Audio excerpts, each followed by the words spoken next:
Have you ever stood in falling snow and felt like the silence was listening back?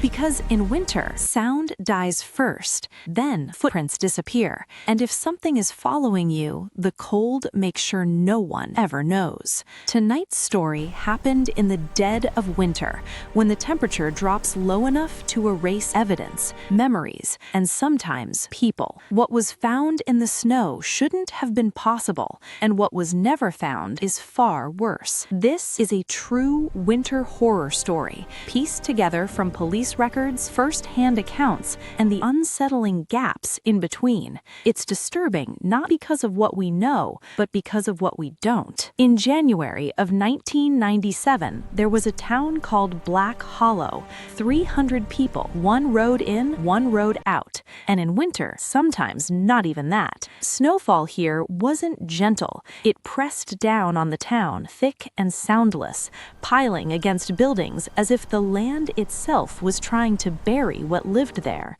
Locals joked that winter lasted 9 months. Outsiders didn't laugh. That year, temperatures dropped to -40 degrees. Engines failed, phone lines froze, power flickered and vanished without warning. Beyond the last house, the forest became a white wall, beautiful, endless, and deadly. That's when Evan Richter arrived. Evan was 28 years old, a wildlife surveyor contracted to track wolf populations north of town. He was experienced, methodical, and calm in a way people often described as boring. The kind of man who double-checked his gear, the kind of man who didn't panic. He rented a small cabin at the edge of Black Hollow. No neighbors, just trees and miles of untouched snow. On his first night, the owner of the cabin gave him a warning. If you hear something outside after dark, don't look. Animals get bold in winter. Evan smiled. It was the last time anyone remembers seeing him smile. For the first few days, everything seemed normal. Evan went out on short survey routes. He checked equipment. He kept notes. But by the third night, something changed. When Evan visited the town's only diner, the waitress noticed he looked exhausted, not frightened, not frantic, just distracted, like part of him was listening to something no one else could hear. He told her he hadn't slept. He said something had been walking around his cabin at night. She joked about wolves. Evan shook his head and said something that stuck with her long after. Wolves don't walk like that. Later that day, Evan went to the sheriff's office. He brought photos. They showed footprints in the snow outside his cabin. Bare footprints. No shoes, no socks. Perfectly human. They circled the cabin in slow, deliberate loops, each step evenly spaced, calm, unhurried, despite temperatures cold enough to destroy exposed skin in minutes. The sheriff tried to laugh it off, said it was probably a prank, but Evan pointed out the detail that made the room go quiet. The footprints didn't lead to the cabin. They didn't lead away from it either. They simply appeared and stopped. That night, Evan didn't return to the cabin. He slept in his truck outside the sheriff's office. At 2:17 in the morning, someone knocked on his window. When Evan looked up, no one was there. But when he stepped outside, fresh footprints surrounded the truck. Bare feet again, perfect circles in the snow. The next morning, Evan said he was leaving town. He planned to grab his gear and head out before nightfall. The sheriff told him to wait. Evan didn't. At 9:12 a.m., Evan radioed in. He said he was heading back to the cabin one last time.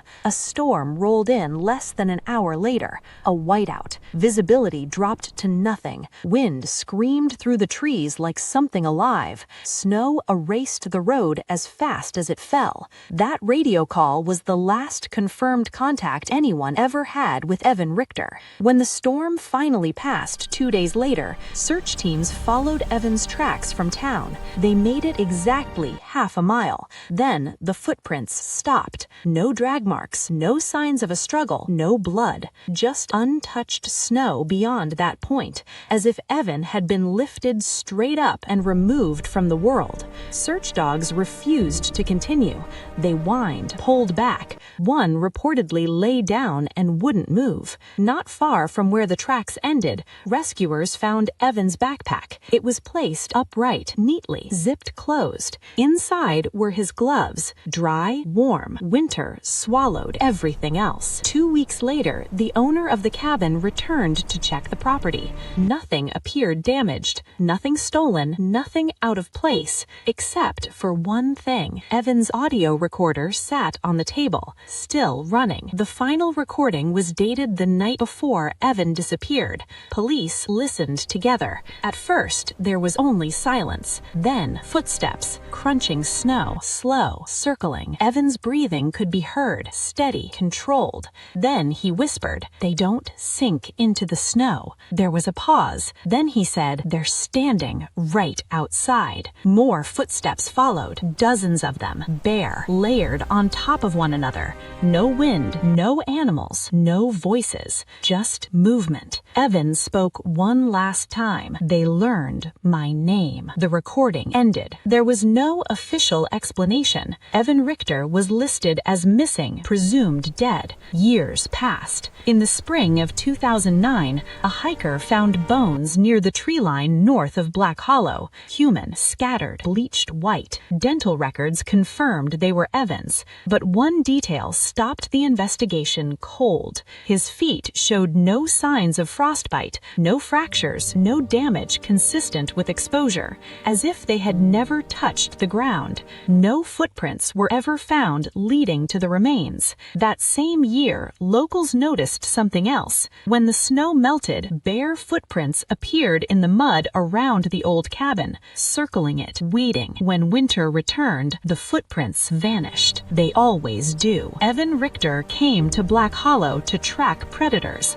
He never realized he might become part of something else entirely. In winter, the cold doesn't just kill, it preserves secrets. And if you ever find yourself alone in the snow, hearing footsteps that don't quite sound right, don't look outside, because some things don't leave tracks. If you want more true stories that follow you into the dark, make sure to like, subscribe, and leave a comment. And if you're brave enough, watch the next story waiting for you. The cold is always closer than you think.